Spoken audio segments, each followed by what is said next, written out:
नमस्कार, दैनिक shift time में आप सबका स्वागत है। मैं रश्मि शर्मा, कैमरामैन शुभम भगत के साथ एक बार फिर से fire and emergency service aspirant जो प्रदर्शन कर रहे हैं। जिस तरह से आप जानते हैं कि शायद ही जम्मू कश्मीर में इतना बड़ा स्कैम पहले आपको देखने को मिला होगा कि जो fire and emergency service recruitment scam था, क्योंकि मदर ऑफ ऑल स्कैम्स इसलिए कहा जाता है। 8th and 10th pass Munna Bhai MBBS got 90+ marks, graduate PG PhD scholars able to get below 70 marks, यानी कि जहां पर PG PhD स्कॉलर्स जिन्हें 70 से भी कम मार्क्स मिले और जो 8th और 10th पास उन्हें 90+ मार्क्स मिले, कहीं ना कहीं बहुत बड़ा घोटाला था। इन लोगों की उम्मीदें तब जागी जबकि JK PSI में एक लेफ्टिनेंट गवर्नर ने CBI की जांच की और वो जो प्रोसेस था पूरा रिक्रूटमेंट का वो कहीं ना कहीं स्क्रैप किया गया।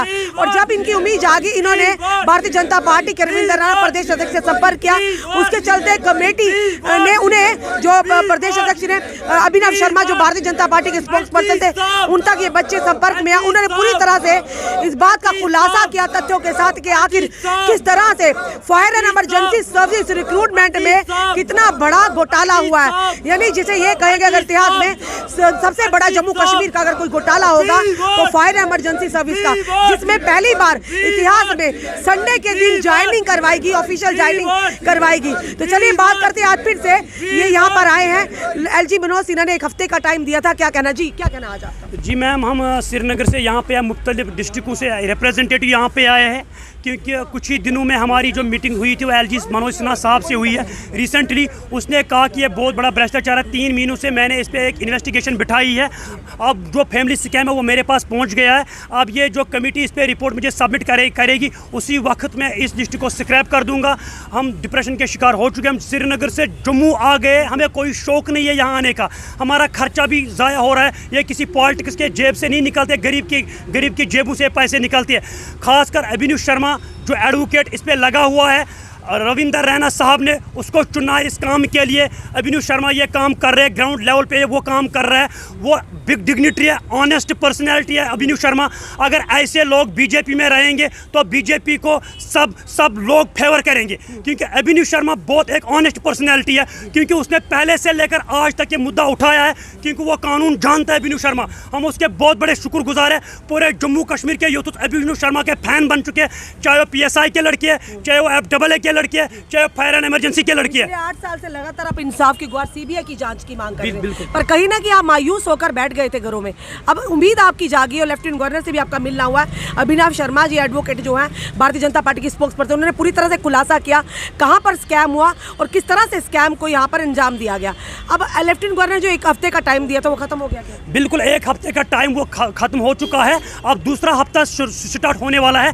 तो हमारी आवाज़ यही है आपकी चैनल के माध्यम से, गवर्नर साहब जो आपने हमारे साथ वादा किया है कि आपने कहा कि मैंने इस पर 3 मेंबर की कमेटी बिठाई है, जो वो 3 मेंबर कमेटी फैसला करेगी हमारे सराखों पे ऊपर है। हम एक्सेप्ट करते हैं इंडियन कॉन्स्टिट्यूशन को, हम मानते हैं, रेस्पेक्ट करते हैं। तो हम आपके चैनल के माध्यम से यही कहना चाहते हैं गवर्नर साहब, क्योंकि ये मदर ऑफ ऑल स्कैम्स है, इसको नाम दिया है मदर ऑफ ऑल स्कैम्स, क्योंकि FAA JE और PSI गवर्नर साहब ने वो शक की बुनियाद पे काश किया। In front of media Ghazanfar नबी आया है, वो एक निडर आदमी है। मेरे हिसाब से गजनफर नबी को CBI इंक्वायरी में होना चाहिए, क्योंकि वो गवर्नमेंट का साथ दे रहा है। वो सज़ा भुगतने के लिए भी तैयार है। उसने कहा कि मैंने पेपर कहाँ से लिया, ब्रोकर का नाम भी बताया, हाँ कितने पैसे में मुझे ये पेपर मिला है। जो अंदर 700 कैंडिडेट लगे हुए हैं वो करप्शन से लगे हुए, उनका कोई टेंशन नहीं है। वो लड़के हमें धमकियाँ भेज रहे फेसबुक पे, व्हाट्सएप पे। वो कह रहे हैं कि हमारी जॉब जो लग गई हमें कोई नहीं निकालेगा। LG साहब के हाथों में कुछ नहीं है, क्योंकि जिन लोगों ने उनकी अपॉइंटमेंट करा दी ये उन्हीं का हाथ है। हम यही कहना चाहते हैं आपके चैनल के माध्यम से, गवर्नर साहब ये मदर ऑफ ऑल स्कैम्स है, मेहरबानी कीजिए इस पर ट्वीट कीजिए। लड़के डिप्रेशन के शिकार हो चुके हैं, अब लड़के गलत रास्ता इख्तियार करने पर मजबूर हो गए हैं। हम करें तो करें क्या? हम भी जम्मू कश्मीर के नागरिक हैं, हम भी जम्मू कश्मीर के सिटीजन हैं। हम इंसाफ मांगे तो मांगे किससे? LG साहब ने यह कहा कि एटलीस्ट आपको 8 साल के बाद समय तो दिया गया ना। हाँ, आपसे बात तो की गई, आश्वस्त तो किया गया कि आने वाले समय में, क्योंकि आपने तो परोस कर दे दिया सब कुछ। क्योंकि JK PSI की बात करें, फाइनेंस अकाउंट असिस्टेंट की बात करें तो काफ़ी मेहनत करनी पड़ी, कमेटी का गठन किया गया, कमेटी ने रिपोर्ट सबमिट कराई, पर आपने तो पूरा थाली में परोस कर दे दिया ना सारे सबूतों के साथ। बिल्कुल मैम, जब से UT बन गई मैम, उससे पहले भी स्कैम हो रहे थे लेकिन बाहर नहीं निकलते थे। जब ये यूटी बन गई है, मनोज सिन्हा और भाजपा ने दोनों मिलके उन्होंने यहाँ पे करप्शन खत्म कर दिया है। हमें पूरा भरोसा है एलजी एडमिनिस्ट्रेशन पर, और ये जो भाजपा भी चल रही है उस पर पूरा भरोसा है।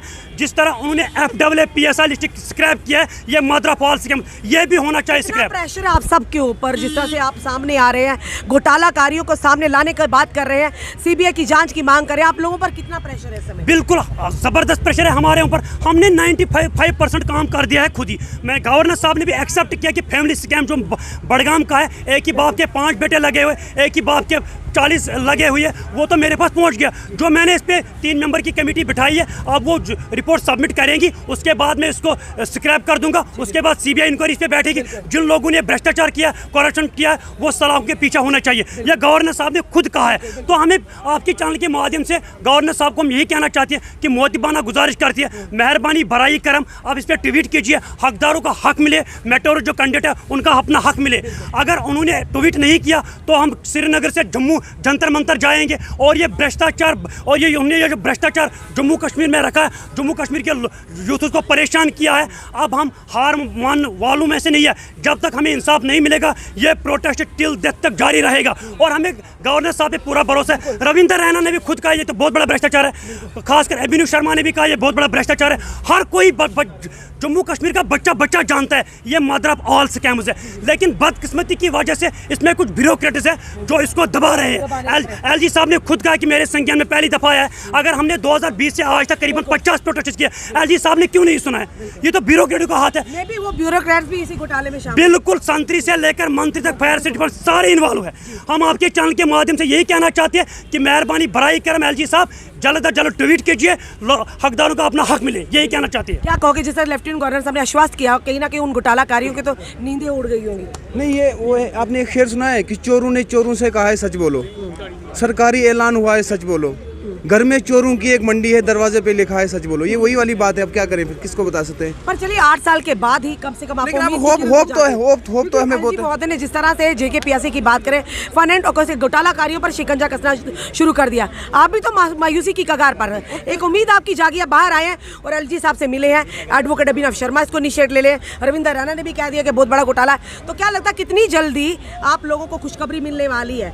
कितने युवाओं के साथ इंसाफ होने देखो, ये रविंद्र रैना की जहाँ तक बात है तो वो तो 2020 से कह रहा है। इसमें है, चाहे निर्मल सिंह जी की बात को उन्होंने एलजी साहब को बताया, इसमें तो 20 से तो हमें यही सुन रहे हैं, होगा। बस हमें उसी दिन का इंतजार है जब होगा, फिर हम लोग बोले होंगे। लेकिन अभी हमें नहीं लग रहा है कि जिस उम्मीद पे दुनिया का बस उस तरीके का एटमॉस्फेयर जब हमें लगे ना कि हो रहा है, तो आई होप कि हम भी खुश हो जाएं। और जितने जो लोग हैं जो डिप्रेशन का शिकार हुए हैं वही है।